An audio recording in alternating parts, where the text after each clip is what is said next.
खुद बोला कि ये देखो आपकी बच्ची है, यहाँ पड़ी है करके, और 10 बार यहाँ आके हम लोग को बता रहा है कि वहाँ देखो यहाँ देखो।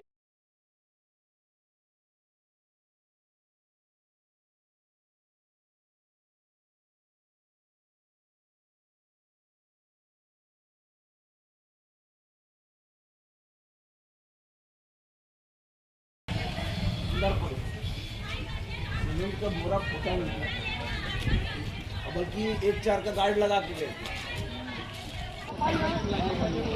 गाड़ी के लिए नहीं, गाड़ी का तो ले लूँगा। जेस्ट है, ब्लैक कलर जेस्ट नहीं है, जेस्ट है।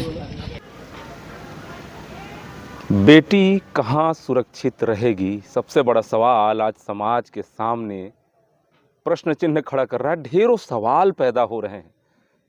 छत्तीसगढ़ के दुर्ग में अमानवीय घटना 6 साल की मासूम के साथ जो सगे चाचा ने किया है, वो निश्चित तौर पर पूरे मानव जाति पर एक कलंक सा प्रतीत होता है।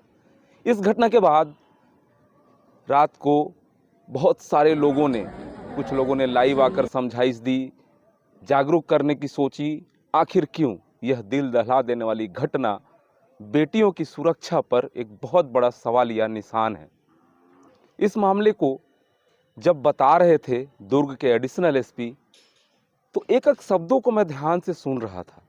उस बच्ची के साथ, उस बेटी के साथ उसके चाचा ने, चाचा पिता तुल्य होता है, उसने जो अमानवीय घिनौनी घटना को अंजाम दिया, वो भी उस दिन जिस दिन हम देवी स्वरूप छोटी बालिकाओं को कन्या भोज कराते हैं। बच्ची सुबह 7 से 8 बजे के बीच में घर से निकलती है कन्या भोज के लिए।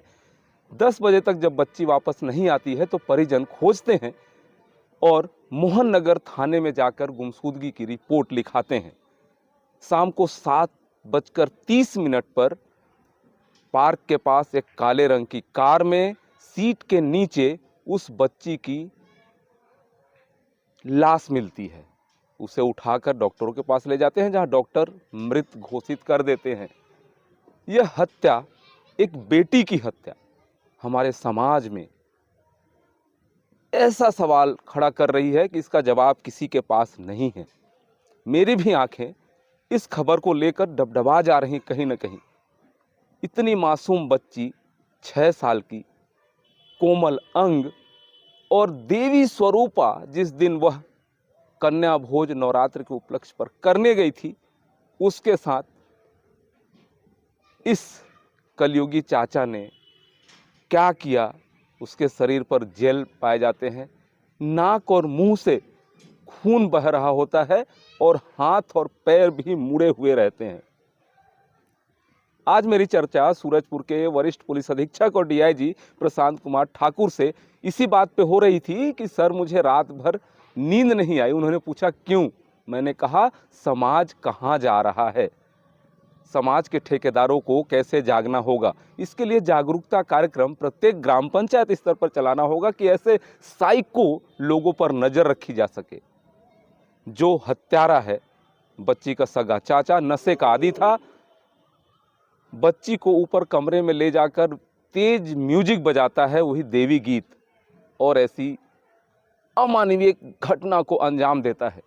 निश्चित तौर पर इस घटना के बाद भी समाज यदि नहीं जागा और ऐसे साइको लोगों पर नज़र रखी नहीं गई तो बेटियां वाकई में कहां सुरक्षित रहेंगी। यह सवाल उस मासूम की मौत ने हमारे और आपके सामने छोड़ दिया है।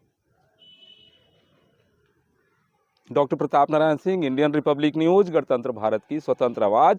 क्योंकि मैं इसके आगे कुछ कह नहीं पा रहा हूँ, निशब्द हूँ।